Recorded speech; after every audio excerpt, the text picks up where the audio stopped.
My name is Roger Murray, and I will discuss the MARG A exploration prospect that we have in Matagorda Island 632.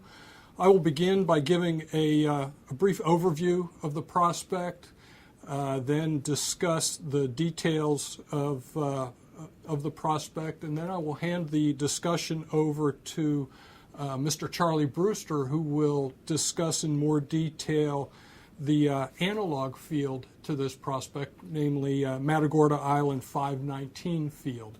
And he will discuss the specific diagenetic characteristics that are important to that field, and then also discuss why the Matagorda Island 519 field is a valid analog to our 632 MARG A prospect.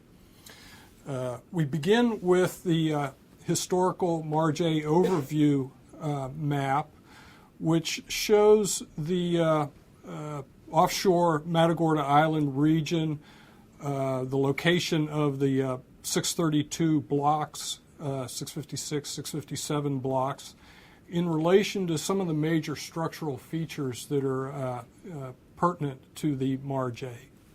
Excuse me.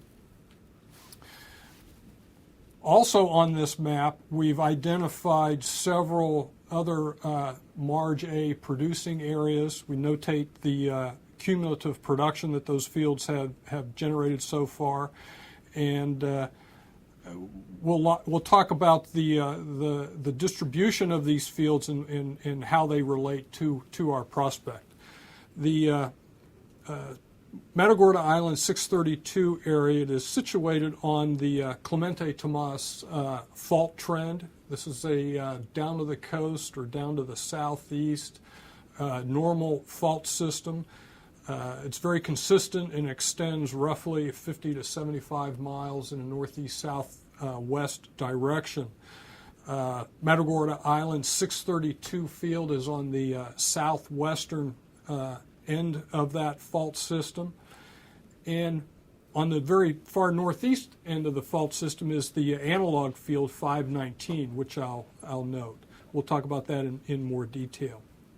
The fault trend, the Clemente Tomas fault trend, is also associated with a series of shale ridges which are oriented in a perpendicular orientation to the fault trend, and they're roughly spaced every 6 miles all the way along the fault. These shale ridges were the result of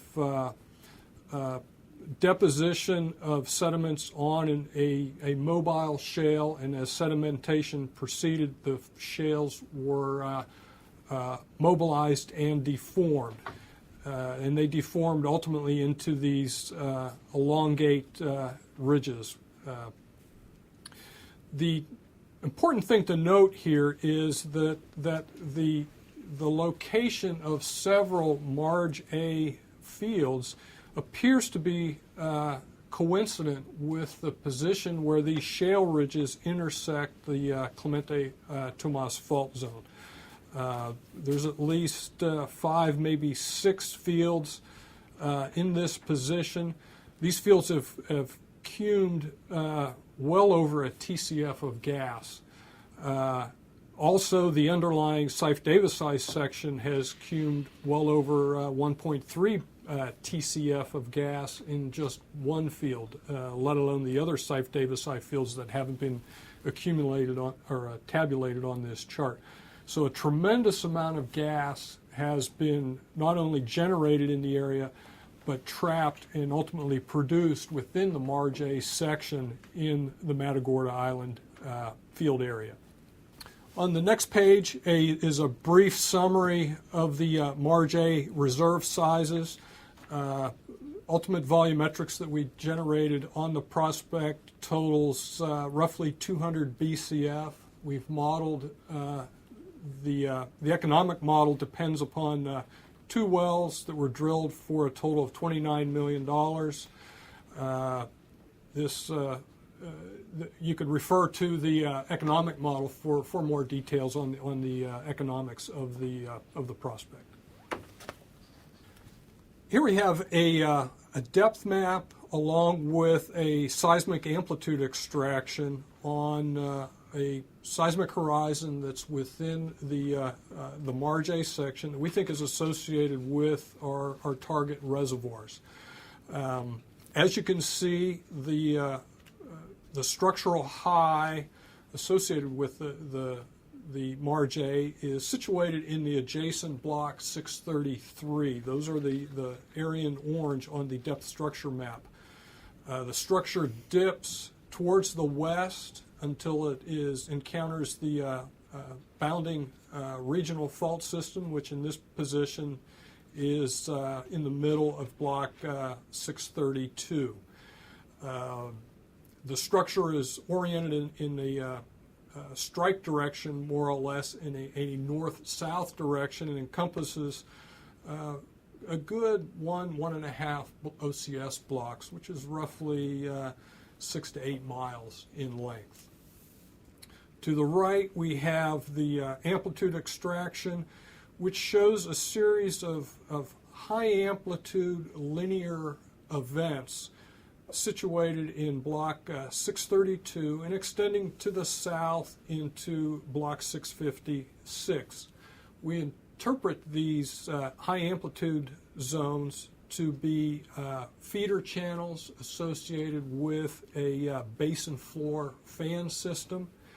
As you follow those channels to the south into block 656, you can see that the amplitudes become more diffuse and take on more of a fan type of morphology.